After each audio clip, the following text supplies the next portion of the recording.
की बात की जाए तो 3 पीरियड ज़्यादा होता है, 4 पीरियड ज़्यादा होता है, 5th पीरियड ज़्यादा होता है।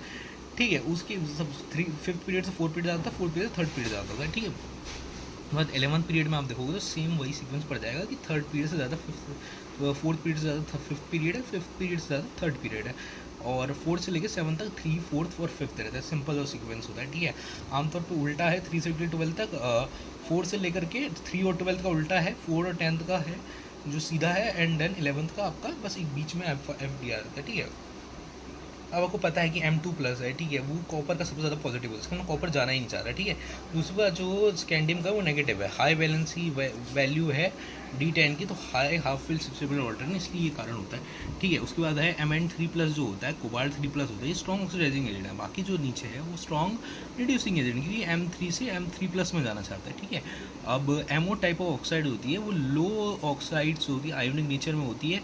Scandium does not SCO exist नहीं करता। +2 +3 जो होती है ये बेसिक स्टेज होती है, 4 एम्फोटेरिक होती है, 5 6 7 8 ऑब्वियसली हमको पता है एसिडिक होती है, क्योंकि ज़्यादा पॉजिटिव निकल जाता है ना इसमें। फिर VO2O5 है, वो एसिड के साथ VO+2+ देता है, बेस के साथ VO3 नेगेटिव जाता है।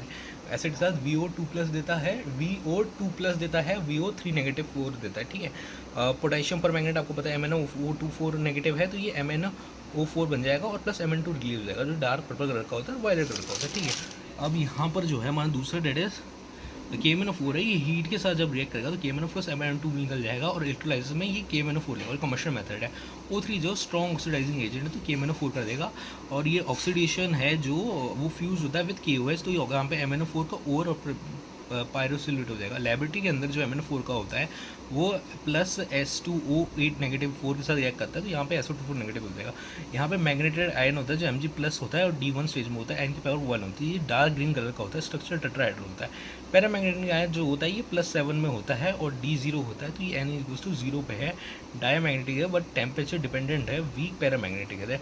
डार्क पर्पल वाइट कलर का होता है, ये आपका डार्क ग्रीन कलर का है। ठीक है, अब ये टेट्राहाइड्रल है, और कलर ड्यू टू यहाँ पर क्यों है कि यहाँ पे डी ट्रांजिशन नहीं होता। ठीक है, यहाँ पे कलर ड्यू होता है चार्ज ट्रांसफर के कारण कलर होता है। ठीक है, यहाँ पर अब ये Mn2 का स्ट्रक्चर ये MnO4 2 नेगेटिव का स्ट्रक्चर देख लो, और ये यहाँ पर MnO4 नेगेटिव का स्ट्रक्चर देख लो। ठीक है, अब थर्मल डिकम्पोजिशन पता ही, थर्मल डिकम्पोजिशन के अंदर K2 MnO4 हो जाएगा, प्लस Mn2 हो जाएगा, प्लस ऑक्सीजन निकल जाएगा। Mn2 present in +4 oxygen state है, तो higher oxygen can work as oxidising agent हो जाएगा, तो ये ऑक्सीडाइजिंग एजेंट रहेगा acidic as well as basic medium के अंदर। ठीक है, अब यहाँ पे देखो MnO4 है, ये I नेगेटिव को I2 में कन्वर्ट करेगा, पहले खुद किस में होगा, Mn2 पॉजिटिव में होगा, जो कि कलरलेस होता है। I नेगेटिव है तो उसको I2 में करेगा, क्लोरीन नेगेटिव है तो क्लोरीन 2 में करेगा, ब्रोमीन नेगेटिव है तो Br2 में करेगा, Fe2